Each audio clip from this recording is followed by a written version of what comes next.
What the heck happened? Look at this. You can drive a truck on my drawing table.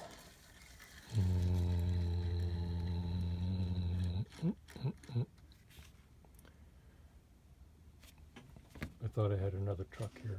I think I do. It's a bus. But this is a milk truck. Milk.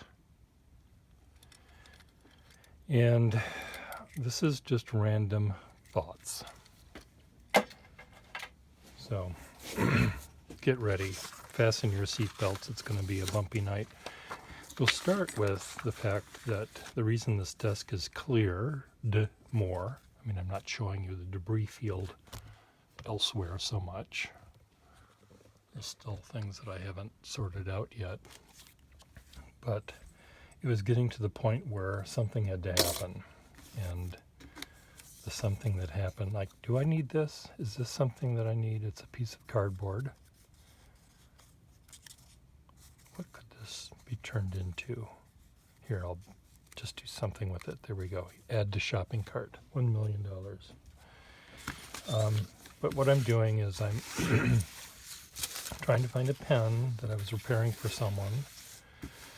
And I found pens I was repairing for other people. It's just been tough with this COVID thing to even focus on anything, let alone your pen and your pen.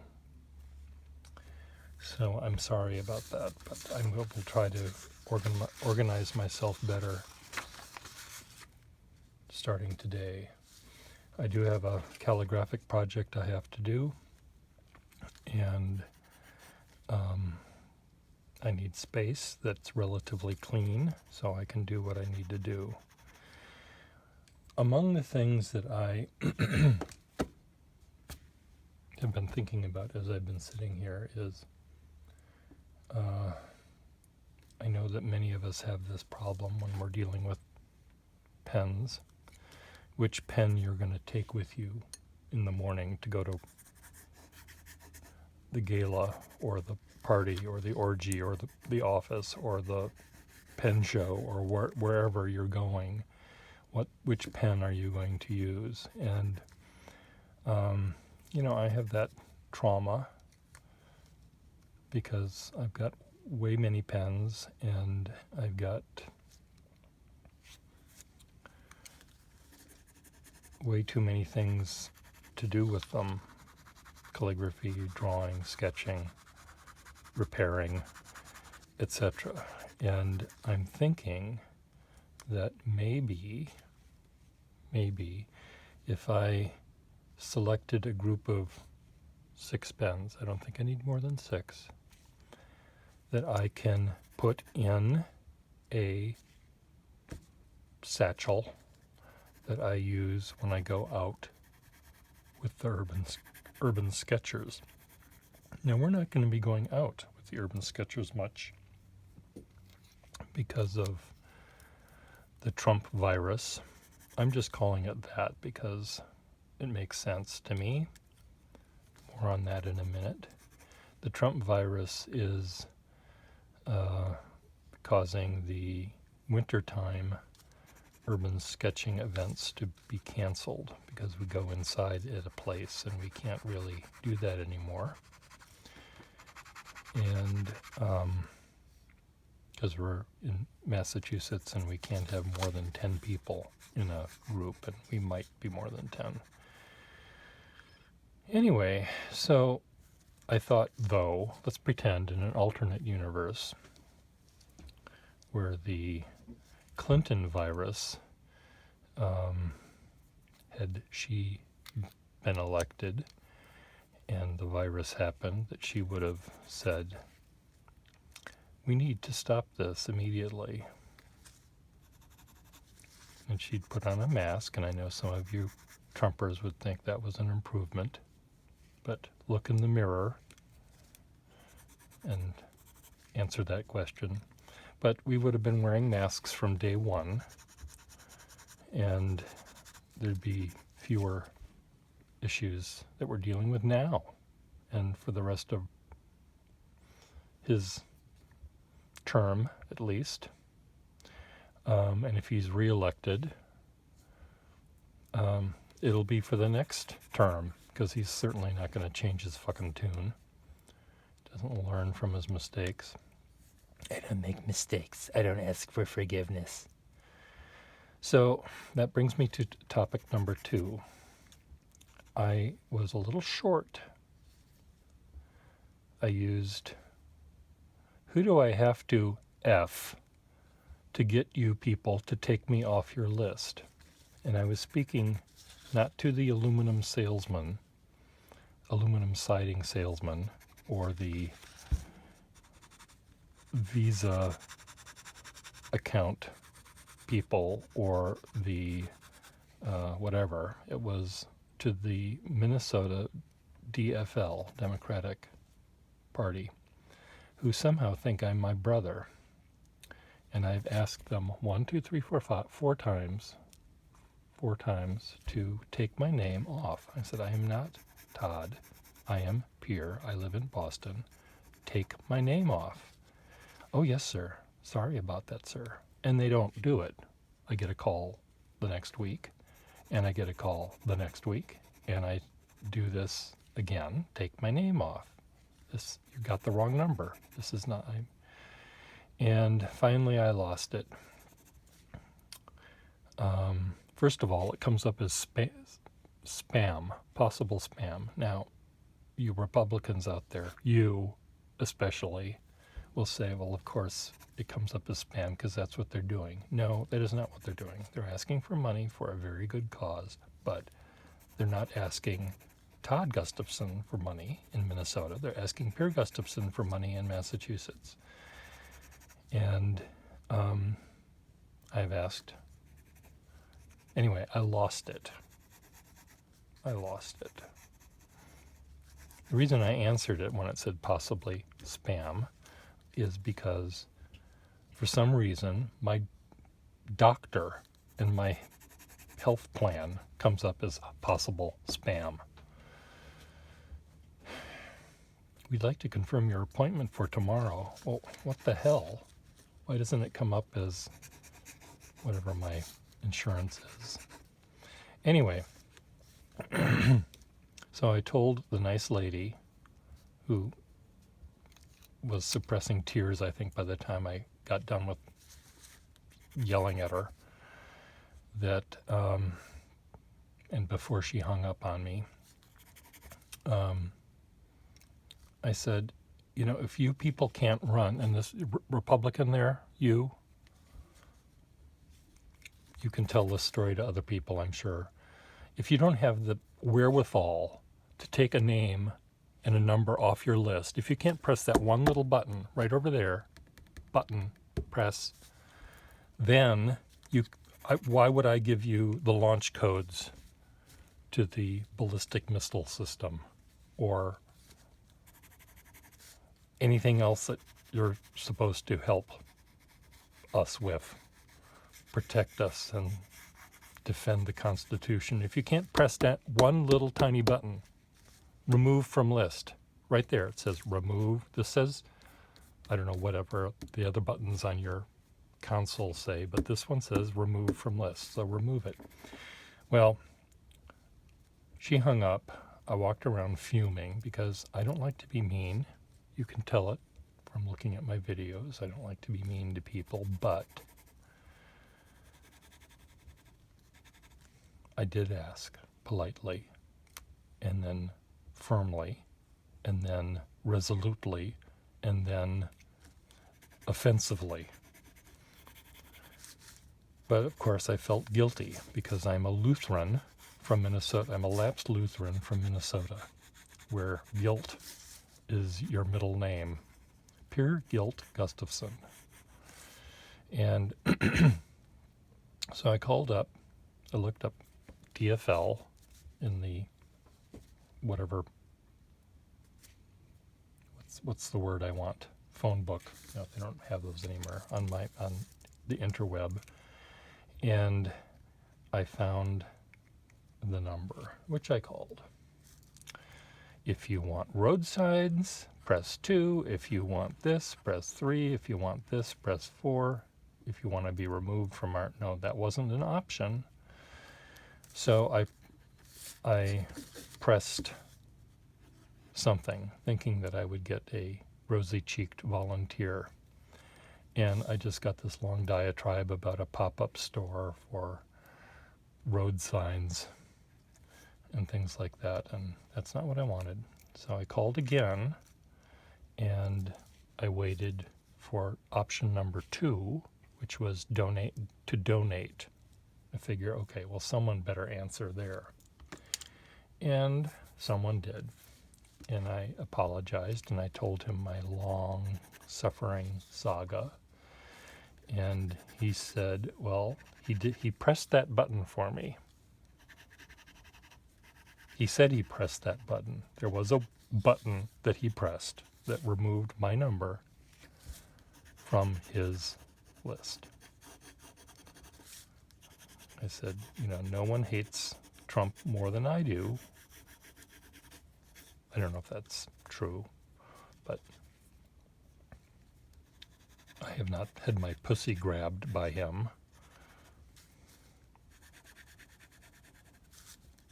So I guess some people, yeah, I know, you over there, you want to have your pussy grabbed by him, and you don't even have a pussy. But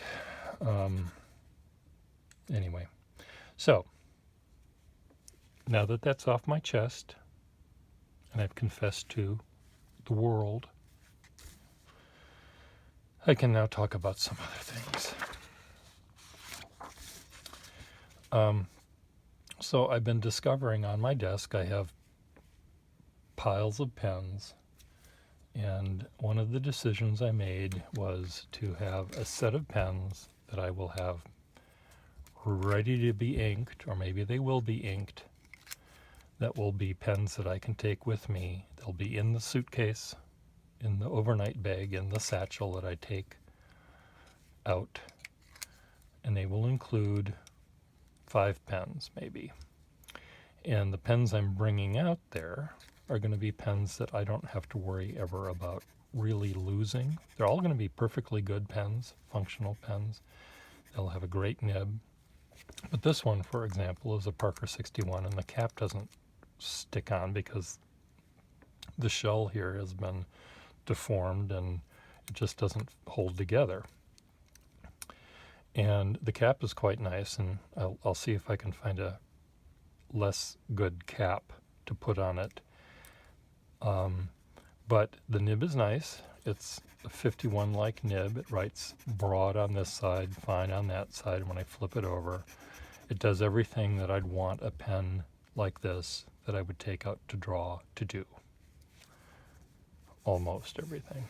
It is. It does allow some flexibility when you pretend it's a real pen, not a 51, 61 kind of pen, but a real nib pen. So this will go in that little bin. One decision I don't have to worry about. This one is a Waterman Commando Challenger thing, and it's has a nice Waterman flexible nib, sort of not too fine. It's not bad though. Not too fine, not too broad when fully flexed, but a good one for drawing. And it has a big old chip right out of the cap there, and it has the end is corroding. Neither one of those things will get in the way of me drawing with it. So that will go in there. But if I lose it, really the only thing I'm losing is that nib, which is really nice, but I'm not losing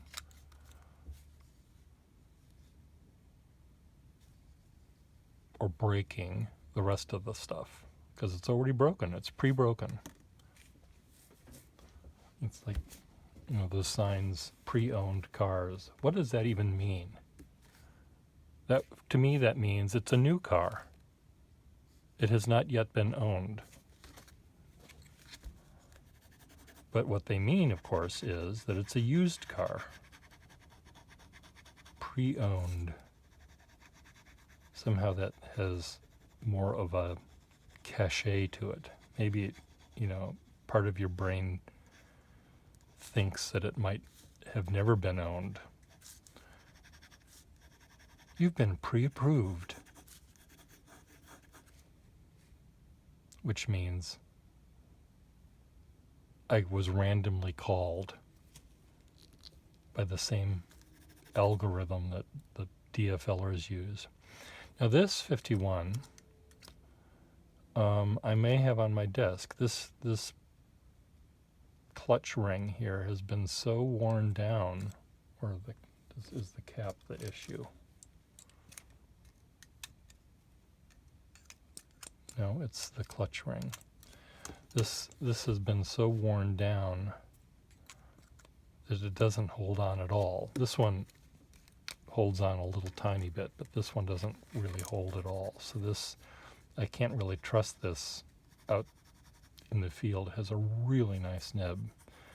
So I think I'm going to leave this on my desk. This goes over here into this box.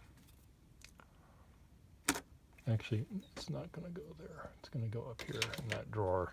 These are the pens that have ink in them and are ready to go.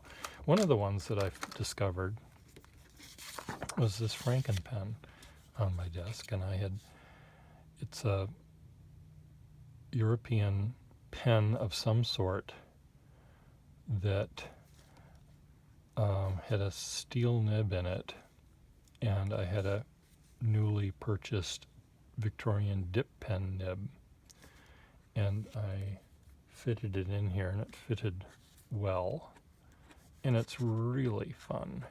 It can make little itty bitty tiny, like I don't want to write any bigger than that. This is going to be for place cards.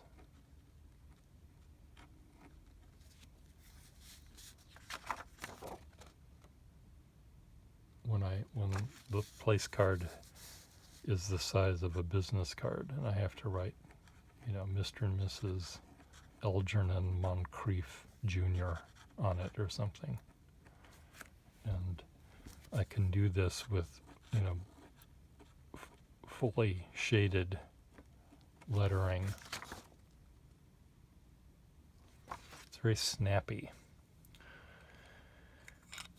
I'm putting it in this pile because we have an art show coming up that has to do with small work, and I thought maybe I would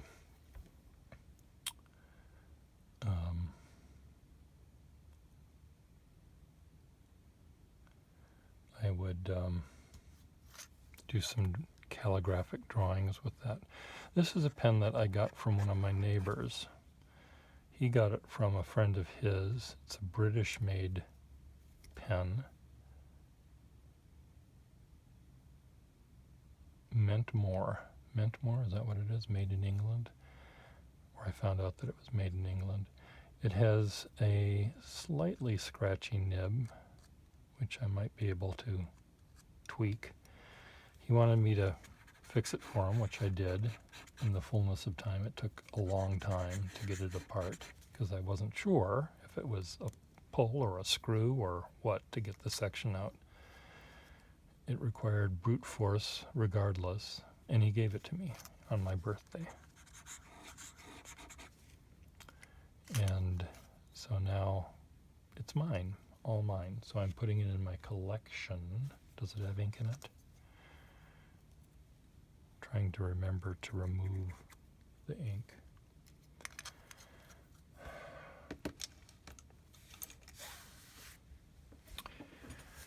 This is random. These go in to be put in my man purse art thing. These are pens that are going into my collection because I don't need them here anymore. So one of the things that I do every once in a while is I draw people that send me pictures. So I thought maybe I'll draw one of the pictures right now in front of you because I can. This is my channel. And this is a picture of a nude man. So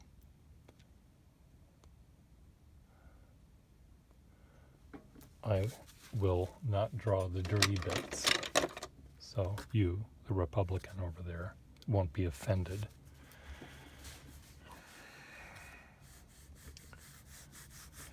So his dirty bits are down here, so we'll just make this a no draw zone. Actually, it's a little bigger than that.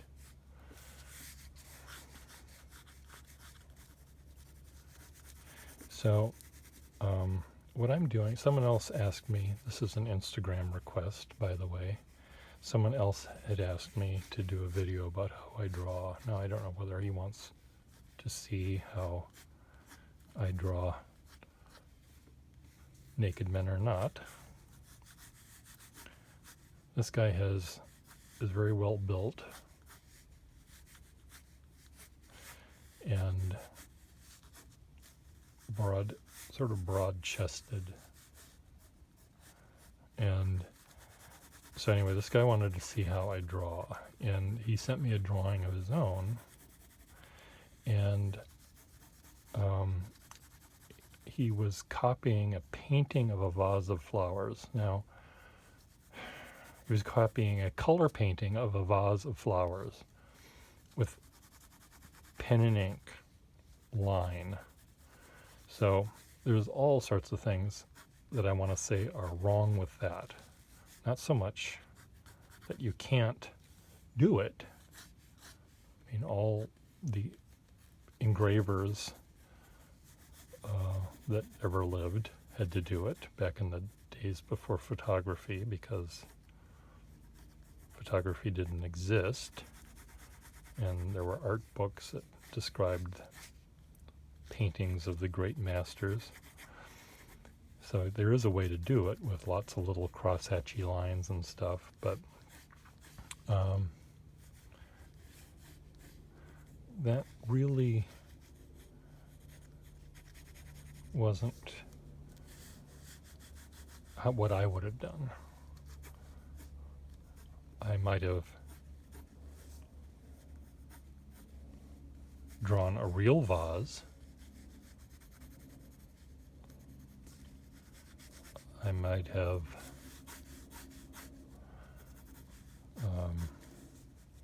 drawn in pencil. The painting was had a Van Gogh-ishness. If you can imagine a love child between Vincent van Gogh and Georges Rouault, you might be able to comprehend a little bit about what this vase of flowers looked like. There were lots of bright colors, lots of sort of Fauvian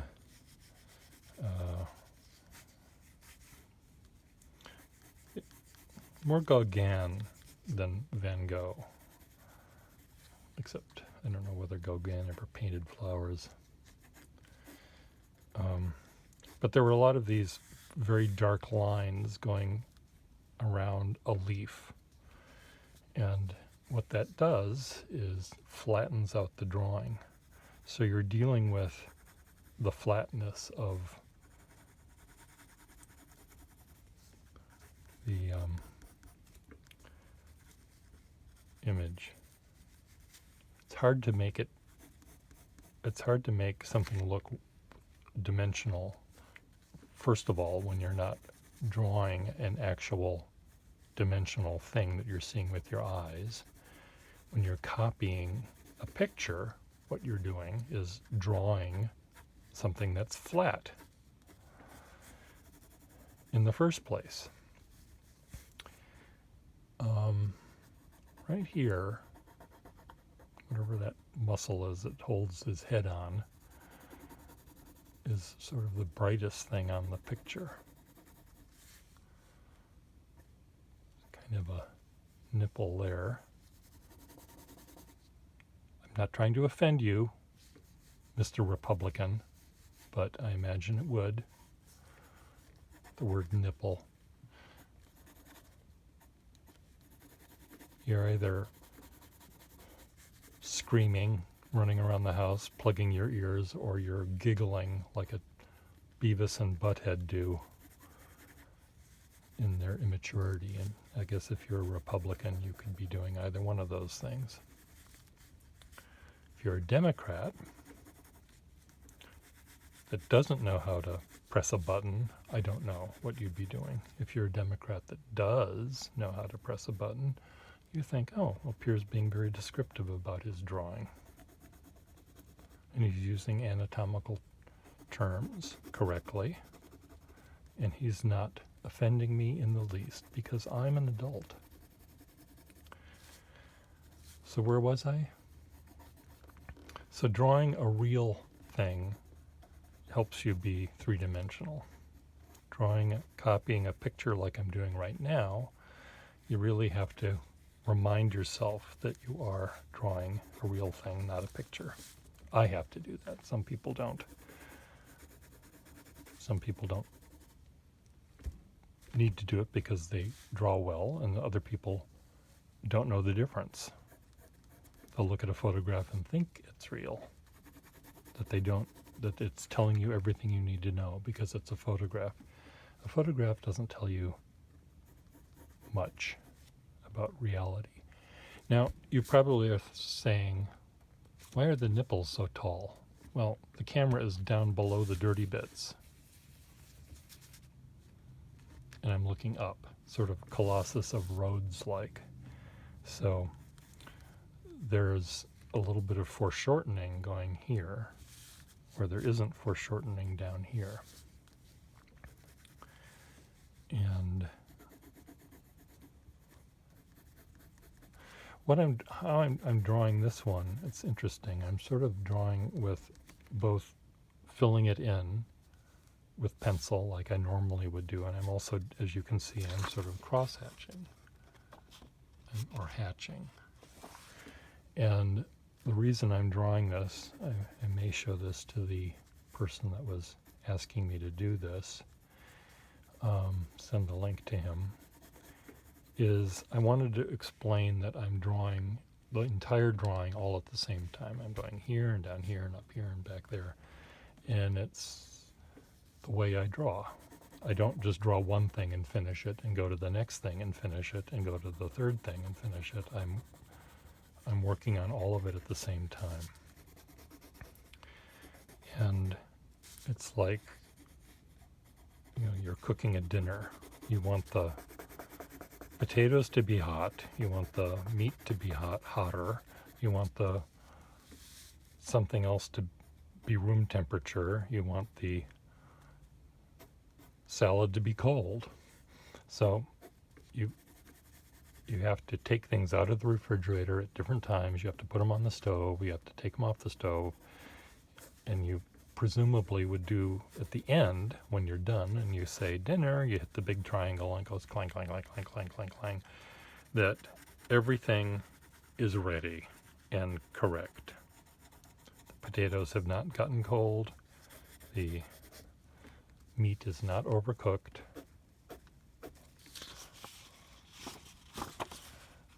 And all of it is done. And then when you finally finish,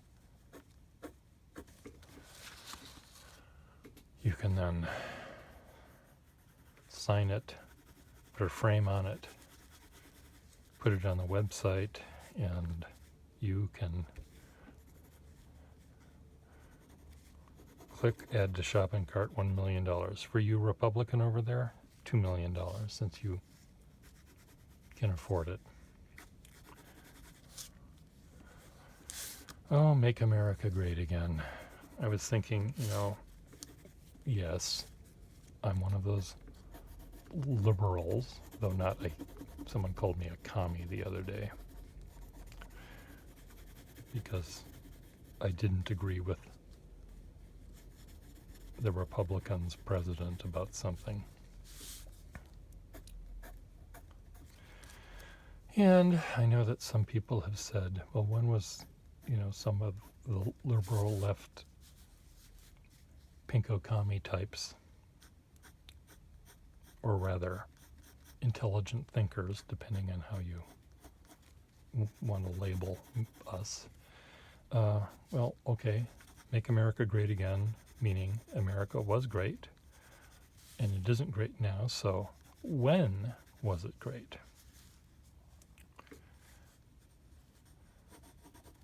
1776. I saw people answer this question on a video in 1776, someone said.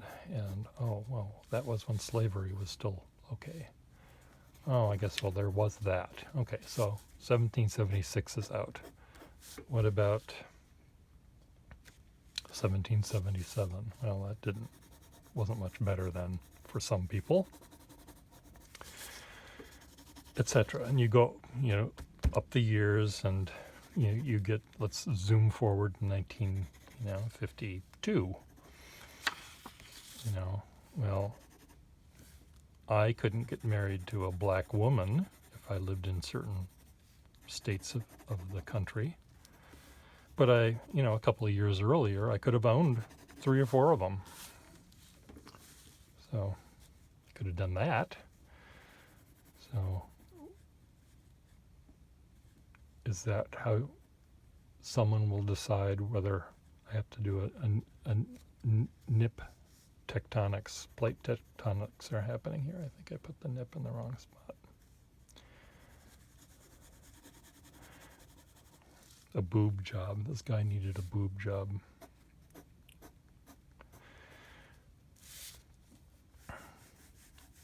So let's just talk about marriage rights. Well, in my particular case, being a gay man, I didn't have rights for a long time until just recently. So to me, America was not great before they allowed that. Simple. But maybe great isn't a year. Maybe great is a feeling. Maybe great is for me, Per Gustafsson, I think we were at our best when we were, thinking hopefully we were planning on going to the moon. We hadn't been to the moon yet. Okay, President Johnson was making strides. Yeah, but we had that Vietnam War thing. So that wasn't necessarily great. Were we doing something for a good cause? We were keeping communism from spreading from Vietnam, North Vietnam to South Vietnam to New Jersey. We were stopping it right there. That was our line. But we were bombing innocent countries. We were, we were doing the things that we thought the Germans were horrible about doing in World War I. Let's attack. Let's just go take a shortcut to Paris by going through Belgium. Oh, let's bomb Cambodia. I'll finish these parts later, but you over there, you can rest assured that you won't be offended by his stuff. This is okay. I don't really like what I did there. And this pencil doesn't erase well. Okay, what else can I do? I'm not done with my diatribe here. But maybe it was a thing. Well, maybe we have to go back to WW2 when, the right America's Best Generation, whatever they were called, the Greatest Generation, were saving us from tyranny and dictatorship and stuff. But we also were firebombing Dresden, perfectly innocent town that didn't really need to be bombed to smithereens. Why am I trying to fix this pen in front of you? it's even going to come out. What I wanted to do, it was, I think the ink had become clogged in it. Still seems like it's clogged. Sometimes you can't tell whether it's the ink sac that's petrified or it is full of ink. Well, we're going to try something else. Speaking of ink, this should be still full of carbon platinum ink. Platinum carbon ink, whatever it's called. Boston Safety pen from Nathan Tardif.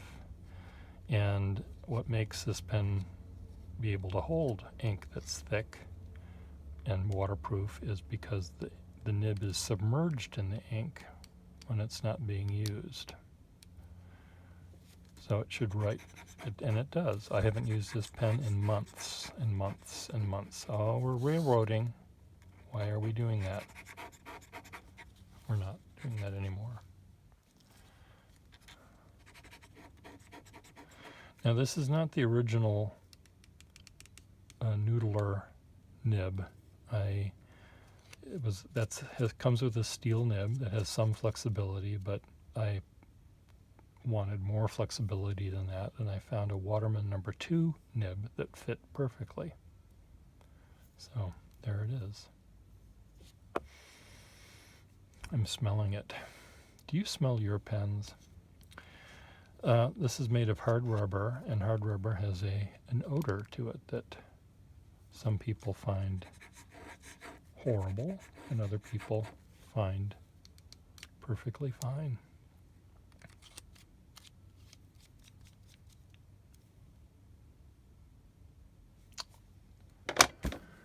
Well, I'm glad that that's still working. The feed is still not clogged. The ink. Now, people have told me that carbon ink can work with a regular fountain pen. So maybe what I'll do is I'll fill this up because this is already broken. And if it all gets completely clogged, the carbon ink, and I have to yank the nib out and take a hammer to everything else just to get it out of my life, I can do that. So I should try it out and see. I have a feeling that if I draw very fast, it won't keep up with me. What other pens do I have here? This is a little Star nib, Star Pen Company, made by the John Holland people in Cincinnati, Ohio. It was their bargain pen, and the reason that this is a bargain is look at the nib.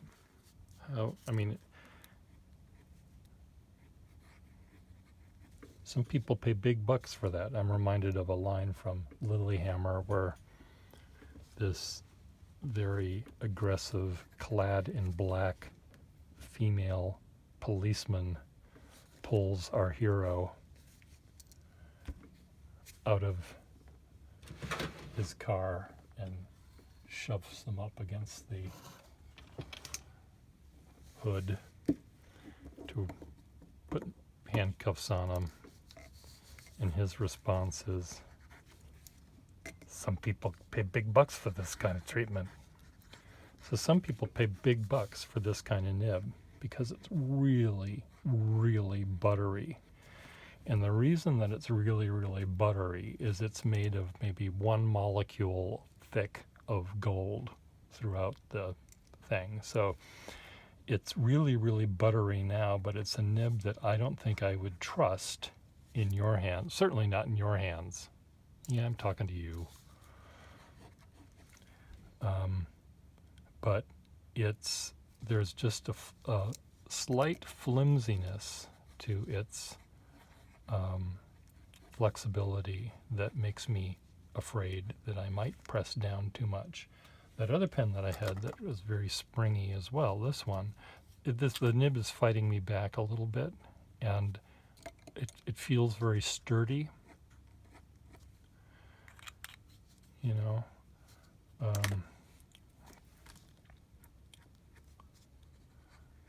This is like a contortionist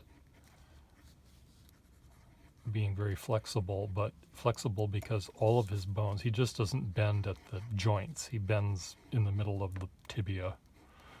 Its bones are made of rubber. And, I think I could, if I was doing those same place cards and I knew that Mrs. John Smith, who was getting this card, is very hard of seeing, I might use this pen for her name only, because the thin line is really pretty thick to begin with. So this is a pen that would make many calligraphers happy, but I don't know whether I can trust you with it. I just have a feeling that it really doesn't tell you loud enough that you have to stop pressing down now or I'm going to break in half. I can hear it say that in its little tiny voice. Well, his voice is rather loud, actually. It's very broad, but it's, imagine Eugene Pallett whispering, if that's possible. Eugene Pallett is a character actor from My Man Godfrey. For some of you people seem to mistake me for the U.S. Treasury. He sort of talks like that, gravelly voice, and I can't imagine that he knows how to whisper. But that's the voice that's coming out of that pen saying, please don't press down any further. Thank you very much. I can't imagine. How would Eugene Pallett whisper? How would that be possible? Like Mel Torme, he whispers all the time. I mean, his voice is a loud whisper almost, it sounds like to me. Velvet Fog that he had. Have I wasted enough of your time? 42 minutes and 27 seconds of drawing a guy, playing with pens, giving you my opinions about this, that, and the other, and discovering that this pen still works. I would recommend this to artists that like to use permanent ink that is waterproof in a fountain pen. This is the fountain pen that you need. And maybe you need to have a different nib put in, or might want the nib that comes with it is perfectly fine. It just doesn't, it's not as flexible as what this is, but I'm very happy to see that it still works. On that note, look, my desk is already crowded. I have to put it back to where it was. I'll leave this here. I'll finish this part now, so you don't have to be offended. I mean, you won't have to know that you've actually stopped me from being creative. Talking to you. There we go.